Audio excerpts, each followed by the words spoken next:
Irmãos queridos, eu quero convidá-los para que abram suas Bíblias comigo na carta que o apóstolo Paulo escreveu aos Colossenses, no capítulo 3.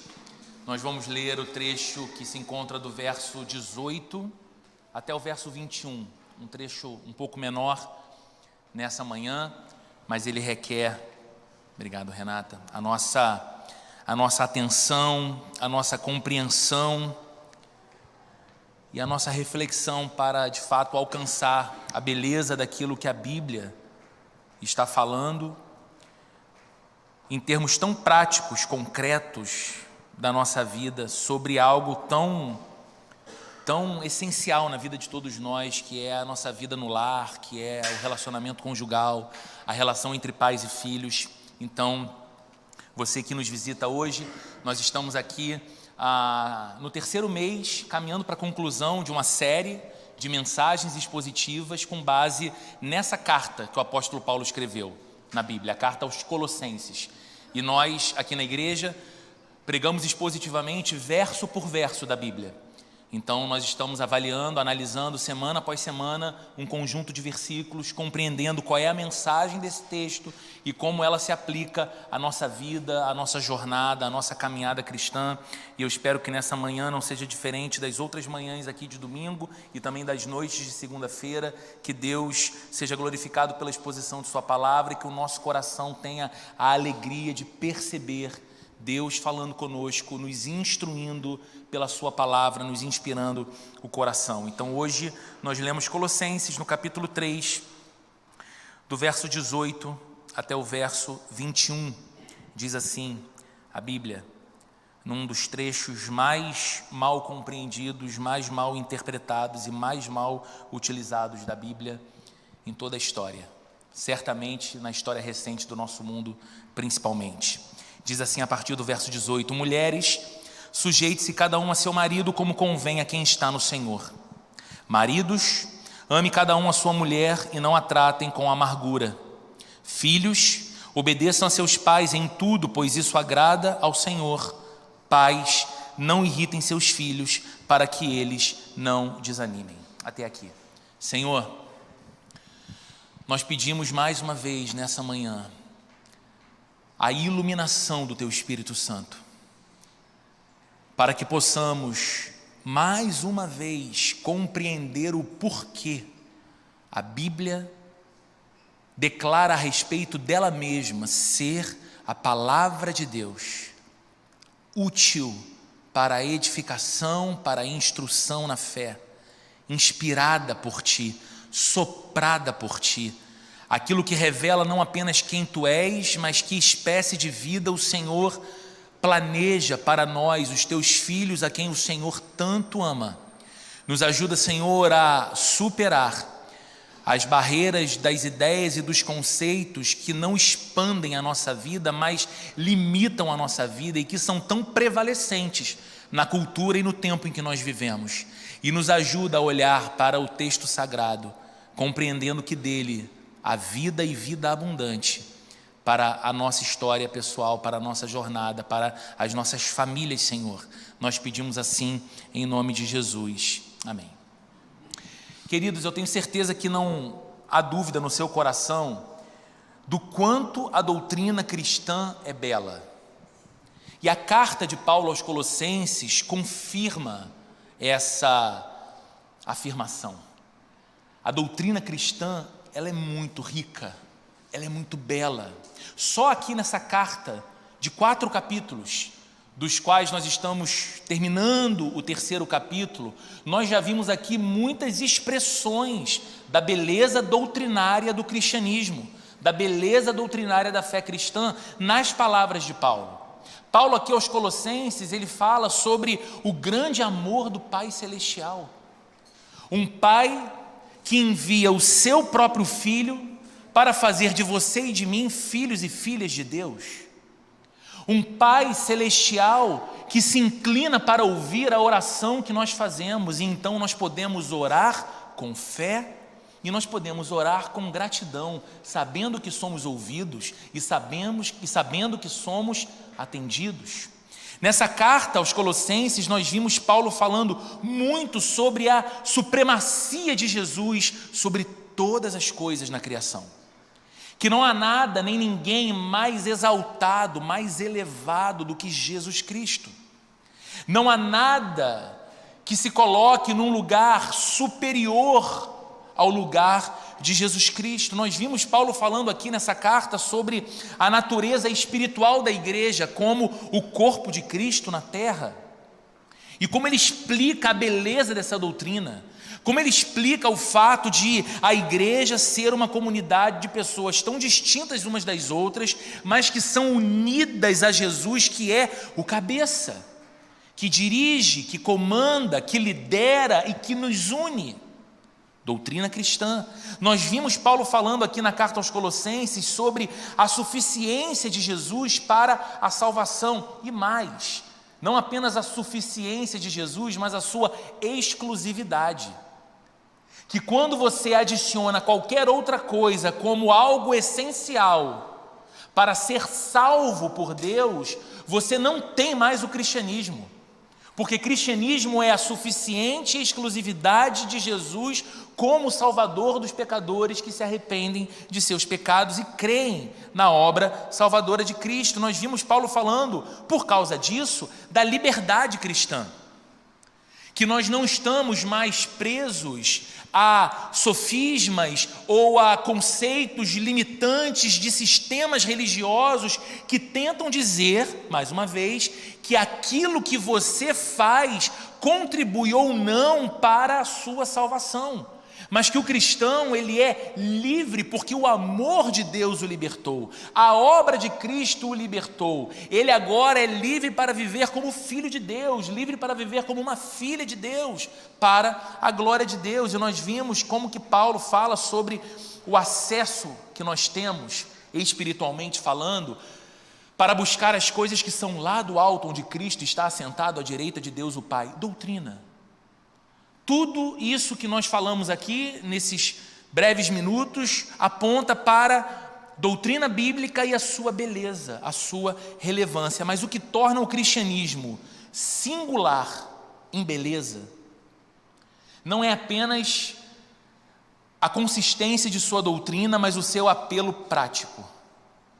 Quem é cristão sabe que crer é viver. Aliás, esse é o tema da nossa mensagem de hoje. Crer é viver. Ter fé significa aplicar aquilo que nós sabemos e afirmamos crer, a nossa estrutura de vida, de modo que a nossa fé modele a nossa conduta, a nossa ética, o nosso comportamento. O cristão verdadeiro é alguém que sabe que as suas obras de obediência a Deus não podem salvá-lo diante de Deus, mas que essas obras de obediência a Deus são a evidência de que ele possui a fé salvadora.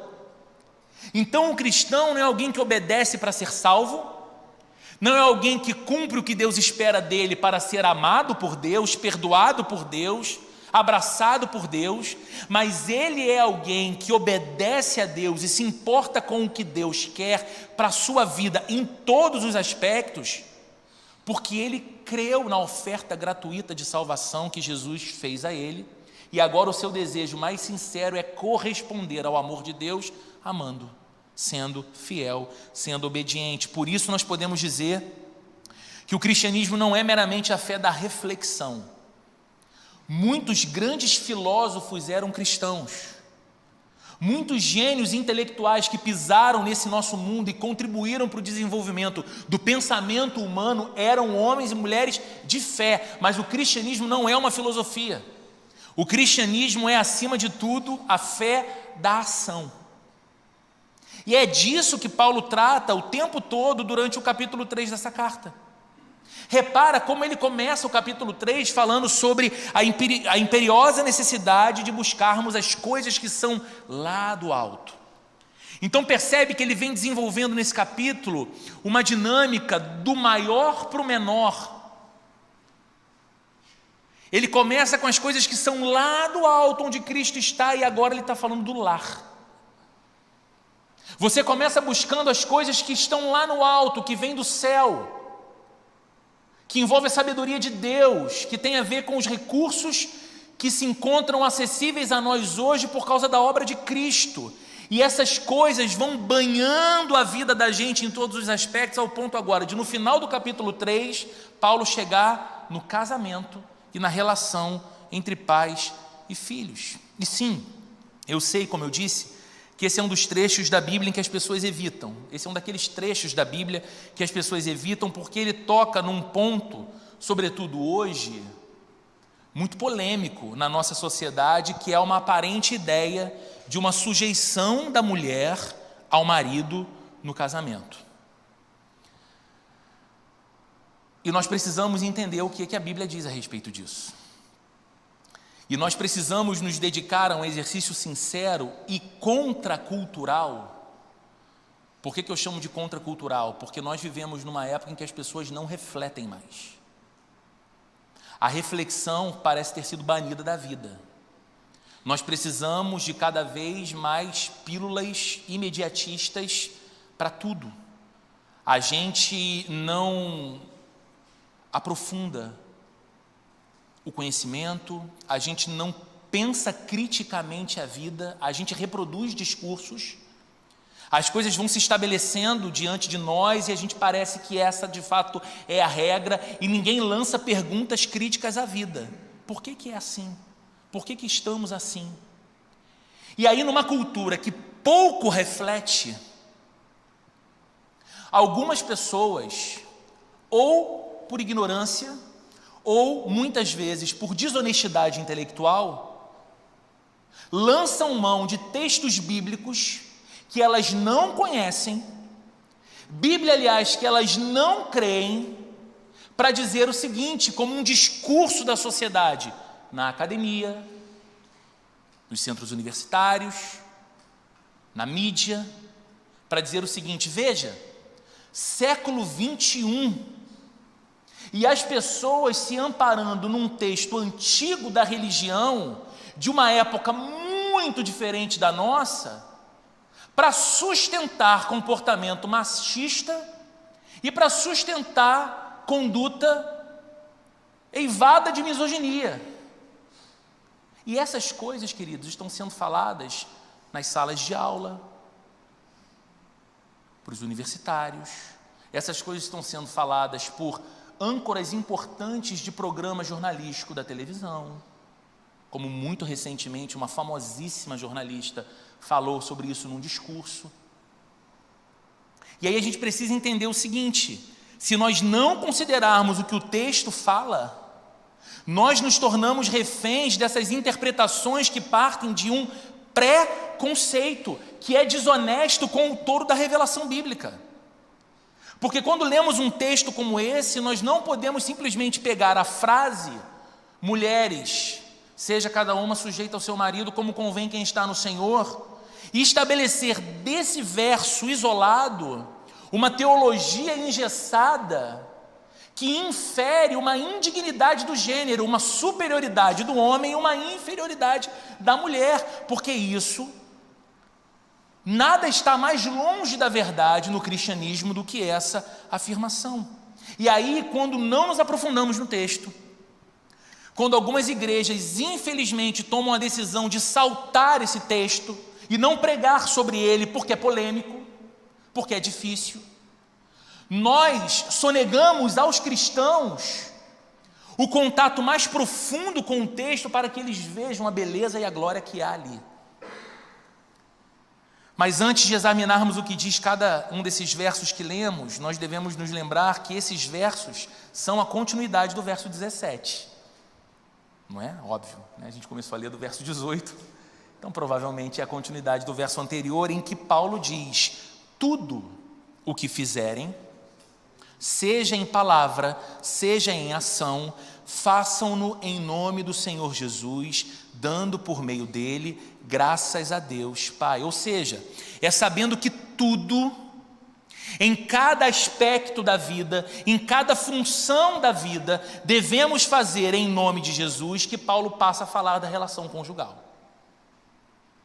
Então, o que ele fala aqui sobre lar, parte de um entendimento comum aos cristãos, de que tudo o que fazemos deve ser feito em nome do Senhor Jesus, dando por meio dele graças a Deus o Pai. E então ele diz: mulheres, sujeite-se cada uma a seu marido, como convém a quem está no Senhor. E para compreender o que esse versículo diz, nós precisamos primeiro entender o que esse versículo não diz. Nós precisamos desfazer os enganos que são criados, mais uma vez, talvez em alguns casos por ignorância, talvez em outros casos por maldade, a partir da compreensão desse texto. Bem, esse texto não fala de uma submissão da mulher com base na inferioridade do gênero. Esse texto não está dizendo que a mulher deve ser submissa ao seu marido porque o marido é mais digno do que a mulher, porque o homem é mais relevante que a mulher, porque o homem tem mais dignidade e valor intrínseco do que a mulher. Não, nada mais longe da verdade no cristianismo. Mas veja, isso era algo comum demais no mundo antigo como um entendimento, ok? No Império Romano, que era aquilo que dominava política e economicamente o mundo nos dias de Paulo e do Novo Testamento, esse entendimento era um entendimento pacífico na sociedade. As mulheres eram inferiores aos homens. Elas não tinham a mesma igualdade, elas não tinham o mesmo valor, elas não tinham a mesma importância. Na cultura grega, que não era política e economicamente tão forte como a do Império Romano, mas era a detentora do sistema de pensamento da época, a mentalidade grega, a cultura grega via as mulheres como fábrica de filhos, especialmente de filhos homens que pudessem servir militarmente a sua pátria.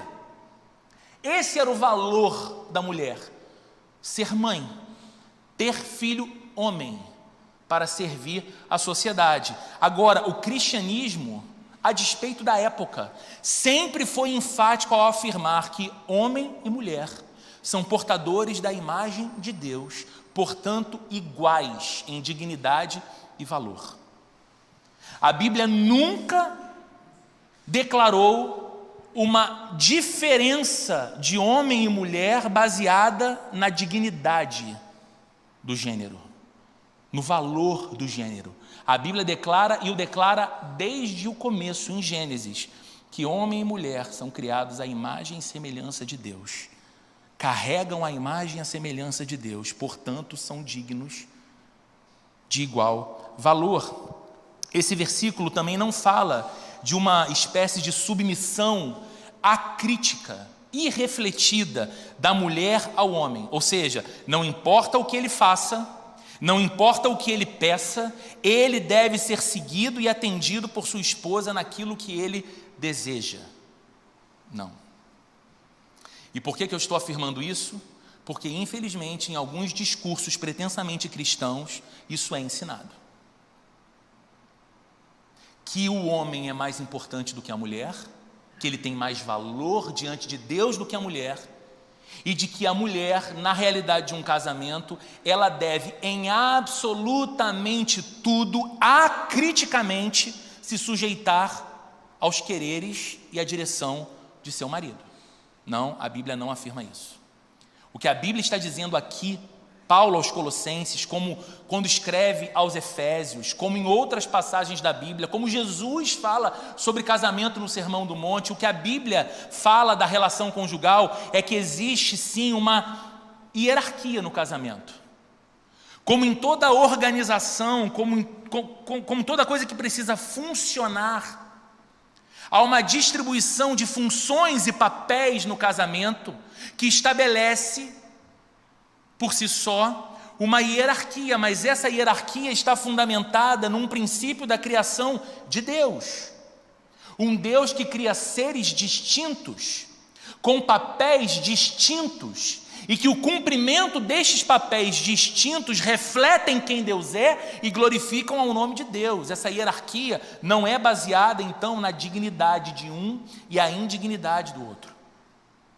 A Bíblia fala, sim, e Paulo está escrevendo para uma comunidade cristã, tanto aqui aos Colossenses como quando escreve aos Efésios. Então não esqueça, Paulo está escrevendo para pessoas que estão, como diz o verso 1 do capítulo 3, buscando as coisas que são lá do alto onde Cristo habita. São pessoas que estão interessadas na vida de Deus e na vida ao lado de Deus, uma vida banhada pela sabedoria e pela direção de Deus. Então Paulo está dizendo que nessa estrutura de vida, para pessoas que estão voltadas para Deus, no casamento existe uma liderança exercida pelo homem. Uma liderança que não pode ser encarada, portanto, como um privilégio do homem, mas como uma responsabilidade pela qual ele prestará contas diante do Senhor. E, queridos amigos, isso é algo muito sério. Porque pode acontecer de um homem pretensamente cristão se valer de uma interpretação engessada desse texto para ter a postura mais estúpida possível com a sua esposa dentro de casa. E querer lembrar a ela, debaixo de uma imposição cruel, de que ele, biblicamente falando, é o cabeça do lar, é o chefe da casa, é o líder da esposa. Mas eu e você precisamos nos lembrar que antes disso ser um privilégio, isso é uma responsabilidade, da qual prestaremos contas. Porque existe uma espécie de liderança que a gente deve refletir. E quando não a refletimos, mas impomos, nós falhamos miseravelmente e estamos sob o risco de um severo juízo. Então, quem usa esse texto para sustentar machismo, quem usa esse texto para sustentar qualquer noção de superioridade do homem sobre a mulher, não pode sequer ser considerado cristão. E a gente precisa sair daqui hoje com isso muito claro na nossa mente. Quem tomar a Bíblia nas mãos para sustentar um discurso machista e misógino, que são dois termos muito presentes na sociedade, ok? Sequer cristão deve ser considerado, porque está subvertendo a palavra de Deus. Que nós não nos esqueçamos jamais do lugar que as mulheres ocuparam no ministério de Jesus. Que nós não nos esqueçamos jamais que a Bíblia diz que mulheres sustentavam o ministério de Jesus. Que nós não nos esqueçamos jamais do olhar amoroso, atento, compassivo que Jesus lançou para muitas mulheres no curso do seu ministério. Que nós não nos esqueçamos da mulher samaritana que não apenas foi restaurada em sua vida por Jesus, mas como foi valorizada por Ele. Que nós não nos esqueçamos da mulher que entrou na casa de um homem que recebia Jesus e derramou as suas lágrimas aos pés de Jesus e secava com os cabelos, e Jesus disse: por onde o meu nome for mencionado, o ato dessa mulher será lembrado. Jesus colocou a adoração prestada por uma mulher como um padrão do que é a adoração que ele recebe, do que é o quebrantamento que ele recebe. Que nós não nos esqueçamos que aprouve a Deus encontrar uma mulher, uma jovem mulher, agraciada por Ele, para ser a mãe do Salvador. Que nós não nos esqueçamos que num tempo e numa cultura em que mulher era considerada assim inferior ao homem e a voz de uma mulher não tinha sequer peso num tribunal, Jesus decidiu tornar testemunha primeira da ressurreição dele uma mulher. E foi uma mulher a mensageira da boa notícia para os apóstolos de Jesus, de que ele não estava mais no túmulo, mas havia ressuscitado. Uma mulher pregou a ressurreição. Que nós não nos esqueçamos disso. Na hora que o nosso coração sofrer a tendência de olhar para um texto de modo desonesto, nos esquecendo de um princípio básico da hermenêutica bíblica, de que Bíblia interpreta a Bíblia, e que aquilo que eu afirmo a partir de um texto precisa ter amparo e base em toda a revelação da Bíblia do Antigo ao Novo Testamento. O que a Bíblia ensina aqui, na verdade, é que a mulher deve ser espiritualmente liderada por um marido que busca as coisas que são do alto.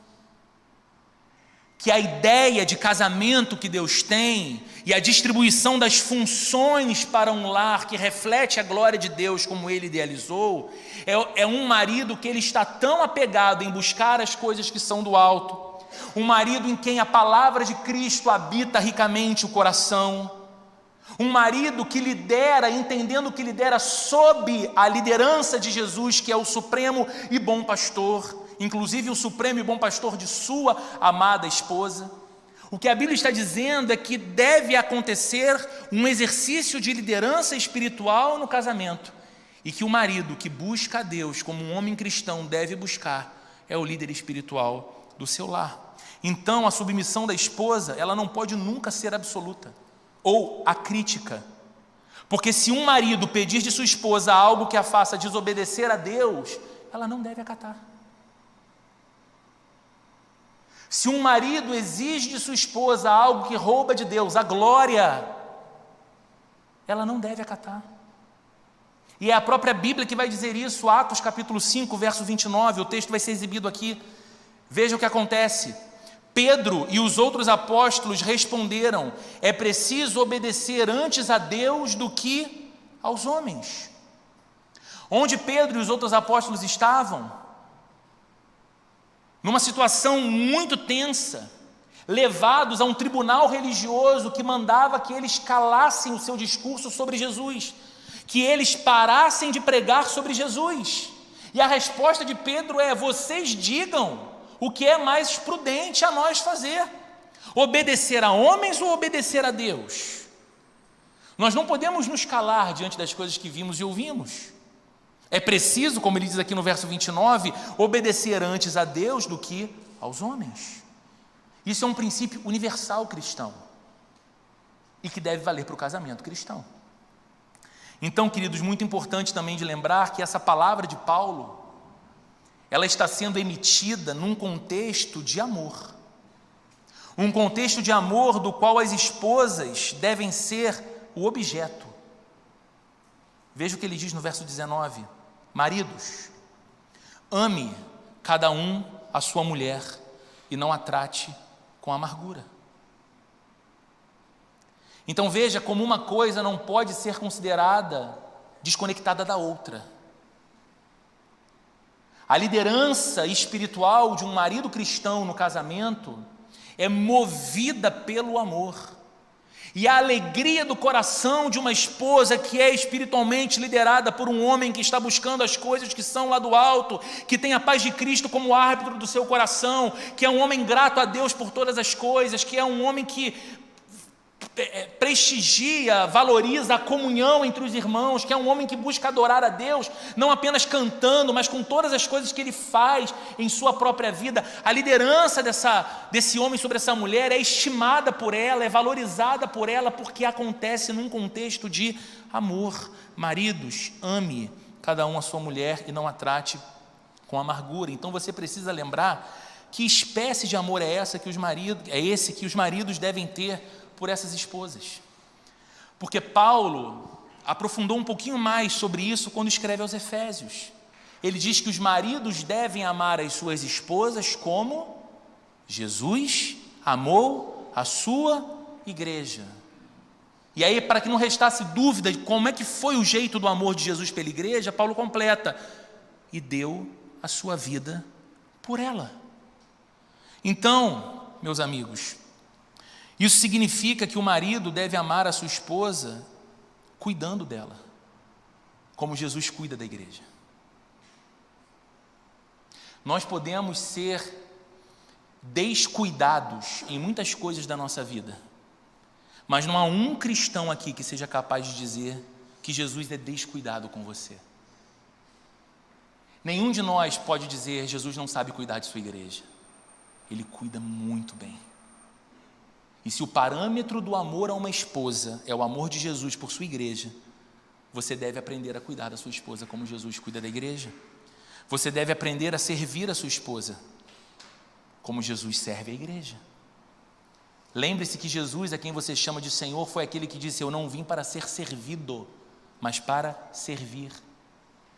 E o que tem de homens se valendo de uma interpretação completamente equivocada de um texto como esse para dizer ou considerar que a sua esposa é uma espécie de capacho de sua vida. Isso floresce em todo canto ultimamente. Amar a sua esposa como Jesus amou a sua igreja significa que você vai dedicar a ela a sua atenção, como Jesus dedica a sua atenção à sua igreja. Significa que você vai ser com ela amoroso, como Jesus é amoroso com a igreja. Que você vai ser protetor dela, como Jesus protege a sua igreja. Quantos homens expõem a sua esposa? Quantos homens não protegem emocionalmente seus casamentos? Não protegem moralmente as suas mulheres? A gente não está falando só de proteção física. Porque a gente pensa, né, a gente vai para os extremos, né? Então você tem que dar vida pela minha esposa. Então num assalto, se um homem apontar uma arma na nossa direção, eu entro na frente dela e digo, não! Cena de novela. Ok, que bom que você faz isso, ou que você fará isso, ou pelo menos acha que vai fazer. De vez em quando aparece aqui ali uns vídeos na internet, né? Um casal é abordado numa tentativa de assalto, num instinto o marido começa a correr para um lado e larga a esposa junto com o assaltante. As coisas estranhas do tempo que a gente vive. Mas é mais do que isso. Ser protetor tem a ver com a proteção da dignidade dela, tem a ver com a proteção das emoções dela, tem a ver com a proteção dos interesses dela. É abençoar a sua esposa como Jesus abençoa a igreja. É fazer com que ela seja feliz, como Cristo torna a igreja feliz. Você que é cristão é capaz de dizer que a sua vida hoje é menos feliz do que quando você não conhecia Cristo? Ou a despeito dos desafios da vida, a sua vida é mais feliz por causa de Jesus? Um marido que ama a sua esposa como Cristo ama a igreja, é alguém que vai fazer por ela todo o esforço que ele pode para fazê-la feliz. O amor que você deve à sua esposa diante de Deus não se basta com sentimentos, com declarações, mas também com ações concretas. E queridos, quando marido e esposa assumem diante de Deus essas duas posturas, quando a esposa entende que Deus estabeleceu essa função para o lar, de um marido crente que lidera espiritualmente a sua casa. E quando o marido entende que essa liderança não é algo tirânico, mas é algo cheio de amor, como Cristo olha com amor para a sua igreja, o fardo desses deveres se torna muito mais leve. Sabe por quê? É fácil amar quem confia e quem se permite ser liderada por nós. É fácil amar uma esposa assim. E também é fácil ser liderada por quem ama você. É fácil ser liderada por alguém cuja vida inspira. E não é que inspira porque tem todas as respostas, ou toda a sobriedade emocional para cada momento da vida. Inspira porque quando não tem a sobriedade emocional, ou quando não tem todas as respostas, ou quando não tem todos os recursos, corre na direção daquele que é a fonte de todas as coisas. Um marido crente corre para o Senhor, faz dele abrigo, e isso protege a sua mulher. Por isso, maridos, Paulo diz aqui na continuidade do texto, e não a tratem com amargura. Algumas versões da Bíblia trazem a tradução como aspereza. É uma boa definição. Que os maridos amem, ao invés de serem ásperos. Quando maridos são grosseiros, quando maridos são verbalmente agressivos, quando maridos são ignorantes, quando maridos são carnais. De novo, irmãos, Paulo está escrevendo num contexto de pessoas que estão buscando as coisas que são do alto. Pessoas que estão crescendo espiritualmente na semelhança de Jesus. Esse é o nosso papel, esse é o nosso chamado. Então, quando o marido, ao invés de estar nessa busca, ele é um homem carnal, ele ignora a determinação de Deus e ele não pode requerer submissão de suas esposas. Ou ele não pode requerer submissão de sua esposa, pois não é inspirador de confiança, nem de credibilidade. discurso que não é seguido por obras, ou como dizia Tiago na sua carta, fé morta. Perceba, queridos, como a Bíblia se importa com um casamento onde homens e mulheres são mais felizes. Perceba como a Bíblia e como Paulo, numa época em que mulher era associada a nada, está escrevendo para uma comunidade culturalmente machista, na qual a igreja estava nascendo e acontecendo, que os homens cristãos deveriam ser diferentes dos demais, que enquanto os demais homens olhavam para as suas mulheres como coisas, os homens cristãos olhavam para as suas esposas com a mesma doçura que Cristo olhou para a sua igreja. E as mulheres cristãs olham para os seus maridos convertidos a Deus com o mesmo coração quebrantado, disposto a ser conduzida e liderada, como a igreja que olha para a glória do Cristo crucificado, segue a Ele, é liderada por Ele, é inspirada por Ele. E aí, depois de tratar dos deveres relacionados ao casamento, Paulo prossegue até a relação de pais e de filhos. Verso 20, filhos, obedeçam aos seus pais em tudo, pois isso agrada o Senhor. E de novo cabe uma pergunta, seria essa uma obediência irrestrita? Obedeça em tudo, isso agrada a Deus, então é uma obediência irrestrita. O quinto mandamento, que fala de honrar pai e mãe, não deve ser entendido como uma ordem de obediência absoluta. Honrar pai e mãe é muito mais do que essa ideia de obedecer irrefletidamente a tudo que pai e mãe querem. Os filhos devem obedecer aos pais em tudo, mas até o ponto em que estes não o obrigam a pecar contra Jesus. Porque se os pais, e pais não crentes, por exemplo, estabelecem determinações para filhos convertidos a Cristo, que os levará a pecar contra Jesus, pais que pedem que seus filhos mintam, pais que pedem que seus filhos enganem, pais que pedem que seus filhos se corrompam, devem ser desobedecidos, porque sempre que uma autoridade superior forçar um cristão a desobedecer a Jesus, ele terá de escolher entre obedecer a homens ou obedecer a Deus, como vimos em Atos no capítulo 5. Sempre. Seja essa autoridade superior pai e mãe, seja essa autoridade superior um líder religioso, seja essa autoridade superior um líder da empresa, seja essa autoridade superior um líder político, um governo.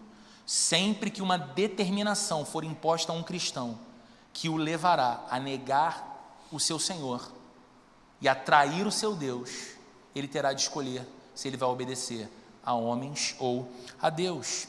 Esse desejo de Deus em ver a obediência dos filhos aos pais se dá porque Jesus, o eterno Filho de Deus, sempre obedeceu ao Pai e de maneira perfeita. Eu não vou pedir para você abrir os textos por causa do nosso tempo, mas João no capítulo 6, verso 38, palavras de Jesus: porque eu desci do céu não para fazer a minha vontade, mas para fazer a vontade daquele que me enviou. Jesus, o Filho obediente. João 8, 28, e eu lhes asseguro que eu não faço nada por minha própria iniciativa, mas falo apenas o que o Pai me ensinou. Jesus, o Filho perfeitamente obediente ao Pai. Então, quando Jesus nos pede em sua palavra para fazer algo, Ele não nos pede nada que Ele mesmo já não tenha feito. Filhos crentes, discípulos de Jesus, são obedientes aos pais porque sabem que isso é agradável a Deus. E quando filhos convertidos honram e são obedientes aos pais, eles não apenas são abençoados por Deus, como promete o mandamento, honra pai e mãe para que se prolonguem os seus dias na terra, mas eles sabem também que assim revelam a Jesus através de suas vidas, porque Jesus em tudo obedeceu ao Pai. E os filhos querem amar, querem honrar, querem respeitar e querem ser obedientes aos seus pais. Então, um parênteses para pais de filhos em formação, como eu sou. como muitos aqui são, pais de crianças pequenas, pais de adolescentes. Quando você não estimula, você é um crente, isso é um ponto muito importante. Quando você não estimula, através dos recursos que Deus te deu, a obediência dos seus filhos, a sua liderança, você não abençoa os seus filhos e você os conduz a pecar. Você peca contra a sua vocação e você conduz os seus filhos ao pecado. Você priva os seus filhos da bênção de refletirem o caráter de Cristo. Então, num tempo tão estranho, em que as famílias parecem não saber mais como conduzir os seus próprios lares, em que, com medo de frustrar os filhos naquilo que os filhos querem, os filhos em casa tornam-se pequenos imperadores, príncipes e princesas que não podem ouvir não, que não podem ser frustrados em nada. É nosso papel, através da nossa liderança amorosa aos nossos filhos, requerer deles obediência. Requerer deles obediência mais do que requeremos amor. Sabe por quê? Quando chegar numa fase mais madura, o seu filho vai ter que tomar uma decisão, se ele te ama ou não. Você não vai poder exigir amor de filho, você pode exigir respeito.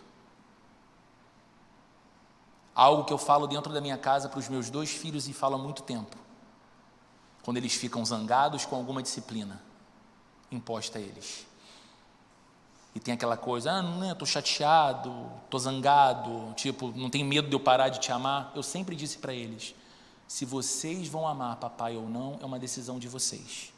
Lá na frente a gente vê se vocês vão me amar ou não. O que vocês vão fazer agora é me respeitar, é serem obedientes. E muitas vezes nós pais temos sonegado isso dos nossos filhos, com medo de perder o afeto dos nossos filhos. Meu irmão, você não vai perder o afeto do seu filho, você não vai perder a admiração do seu filho. Eles estão sendo gerados num mundo que não conhece limite, num mundo que não conhece disciplina, mas também num mundo que não poupa ninguém. Quando nós cuidamos dos nossos filhos amorosamente, mas os instruímos no caminho da obediência, porque queremos ser o reflexo de Jesus na vida deles, nós abençoamos esses filhos. Filhos, obedeçam a seus pais em tudo, pois isso agrada ao Senhor. E pais, diz o texto no verso 21, não irritem seus filhos. Interessante, né? Não irritem seus filhos para que eles não desanimem. Qual a responsabilidade exigida dos pais crentes aqui? E pai aqui que eu falo é pai e mãe, ok, gente? A responsabilidade exigida é que pai e mãe criem uma atmosfera que faça da obediência algo fácil e natural. Ou seja, um ambiente de amor, um ambiente de inspiração e um ambiente de confiança. Quem obedece por medo, nunca obedece por longo tempo. O medo tem um poder muito limitado de transformar, o amor não. Alguém já disse certa vez, e esse ditado é repetido a todo lado, o discurso convence, o exemplo arrasta. Pai e mãe precisam criar uma atmosfera de amor, inspiração e confiança aos seus filhos. Por vezes, os pais são injustos em suas exigências, extremamente severos em suas ações, ou ainda pior, incoerentes e hipócritas com a sua própria vida. E sabe o que acontece com filho, gente? E com filha? Filho e filha percebem facilmente a hipocrisia dos pais. Filho e filha percebem facilmente a ausência de cuidado, a ausência de amor. E sabe o que acontece com eles? Desanimam da fé. Quantas histórias, eu não sei se você teve a infelicidade de ouvir, mas eu tive a infelicidade de ouvir, de pessoas que diziam, eu queria que meu pai e minha mãe morassem na igreja, porque na igreja eles eram ótimos, na igreja eles eram como anjos, na igreja eles eram dóceis, dentro de casa eles eram como demônios. Dentro de casa, o comportamento entre eles não era um comportamento cristão. Dentro de casa, as palavras que saíam dos lábios do meu pai eram muito diferentes das palavras que ele cantava no culto, e aquilo me machucava, porque eu via a incoerência. Só que na hora de me corrigir, ele me corrigia severamente pela palavra que eu disse, e que ele dizia tantas e tantas vezes com os amigos do futebol. Quando eu falhei, a minha mãe me corrigiu, me castigou de um jeito tão severo, que tantas e tantas vezes ela cometeu coisas piores do que aquelas. Então, a primeira oportunidade que eu tive de romper com isso, eu joguei tudo para o alto. E geralmente, sabe quando esse rompimento chega, gente? No início da vida adulta, com a vida universitária, com o primeiro salário, do trainee, do estágio, as primeiras liberdades conquistadas em que o pai e a mãe já sabem que não podem mais colocar um cabresto no filho. Aí aquele filho vai voar, e vai voar para muito longe, não dos pais. Por causa da incoerência dos pais, ele vai voar para longe de Deus. Aos pais que me ouvem, pense que coisa terrível você ser o responsável pelo desânimo no coração do seu filho, em seguir o caminho de Jesus. Pense que coisa terrível essa responsabilidade recair sobre você. Meu filho me viu apaixonado pelo dinheiro. Meu filho me viu apaixonado pelo trabalho. Meu filho me viu apaixonado pelo meu time de futebol. Ele agora está até na torcida organizada. Acho que eu até exagerei. Mas meu filho não me viu ardendo de paixão por Cristo. O aspecto cristão da minha vida soava incoerente para o meu filho e para a minha filha, e eles romperam com a fé. Filhos que cresceram pensando, não importa o que eu faça, sempre vai estar errado. Sempre vai ter uma fala crítica pesada, dura, nunca é suficiente. Filhos que viram seus pais exigindo coisas deles que eles mesmos nunca viveram. Muitos filhos, queridos, não caem na apostasia por causa da misericórdia de Deus. Histórias que você olha e diz, não tem como essa pessoa não jogar tudo para o alto. Mas Deus, de forma surpreendente, preservou aquele coração. Mas outros ficam pelo caminho. Outros ficam jogados no caminho. E como pais, nós precisamos nos lembrar do alerta de Jesus. Mateus capítulo 18, verso 7. Ai do mundo por causa dos escândalos, porque é inevitável que venham escândalos, mas ai do homem pelo qual o escândalo vem. E às vezes a gente pensa que isso tem a ver com o nosso testemunho público na sociedade. O testemunho cristão começa dentro de casa. Ai do pai e da mãe que são causadores do escândalo com relação à fé no coração de seus filhos. Um bom pai e uma boa mãe gastam tempo com seus filhos. Um bom pai e uma boa mãe ensinam seus filhos. Um bom pai e uma boa mãe se divertem com seus filhos.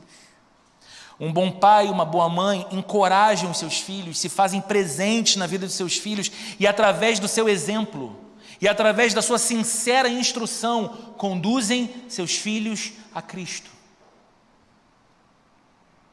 É por isso que na igreja, quando nós batizamos as crianças, filhos dos crentes, membros da igreja, nós fazemos perguntas seríssimas e solenes aos pais, dizendo, você como um pai crente, como uma mãe crente, assume o compromisso de conduzir o seu filho na fé, tornando-se a maior inspiração de um cristão para o seu filho, mais do que o professor da escola bíblica, mais do que o pastor na igreja, mais do que o pai do amiguinho da escola cristã que você decidiu matricular o seu filho, você ser a maior inspiração da fé dos seus filhos. E os pais dizem naquele momento, sim, assumimos esse compromisso. Essa não é apenas uma palavra de compromisso com a igreja, é sobretudo com o Deus soberano. Por isso Jesus diz, ai daquele por meio de quem vem o escândalo. C.S. Lewis, um autor muito importante, dizia que filhos não são uma distração que nos impedem de fazer um trabalho importante. Os filhos são o trabalho importante. Paulo, quando escreve a Timóteo, falando sobre a preparação de pastores, ele dizia que uma das características para um pastor era que ele governasse bem a sua própria casa. Porque como pode um homem não governar a sua própria casa, querer governar a igreja de Deus? Diz Paulo. Onde começa o ministério cristão? É no lar. Onde começa a missão cristã? É no lar.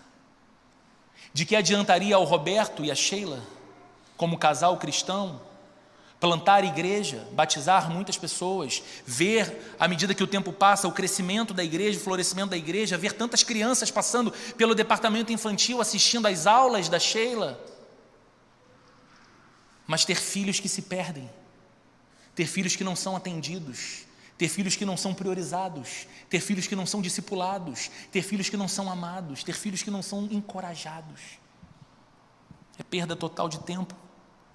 A família, queridos, é o terreno onde a nossa fé se prova real. Por isso o tema dessa mensagem é crer é viver. Ninguém nos conhece tão bem como o nosso cônjuge. Ninguém nos conhece tão bem como os nossos pais. Ninguém nos conhece tão bem como os nossos filhos.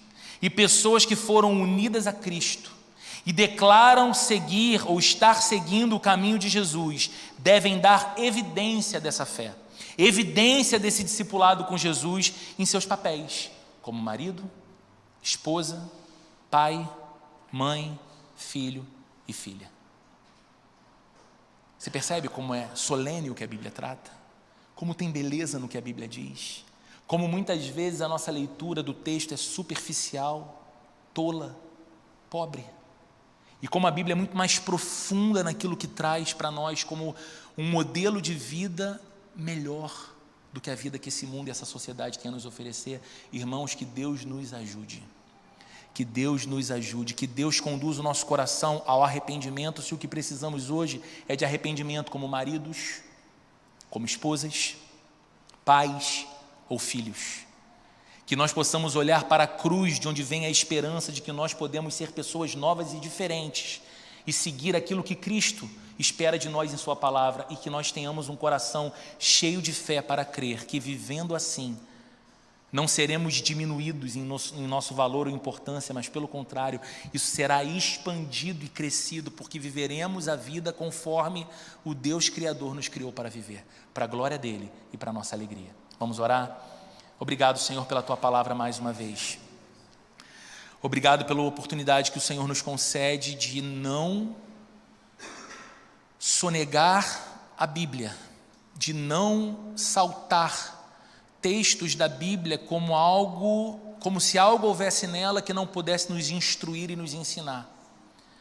Que o Senhor modele o nosso coração conforme o teu querer e a tua vontade.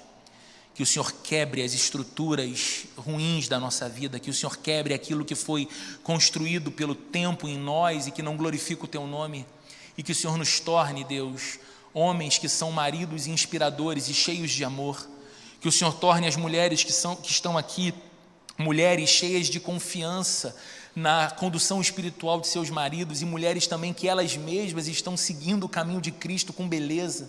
Que o Senhor nos torne aqui pais e mães que inspiram a fé na vida dos nossos filhos e o amor por Ti na vida dos nossos filhos, e que aprendemos a desfrutar do prazer e da beleza de cada fase do desenvolvimento dos nossos filhos como uma dádiva concedida pelo Senhor.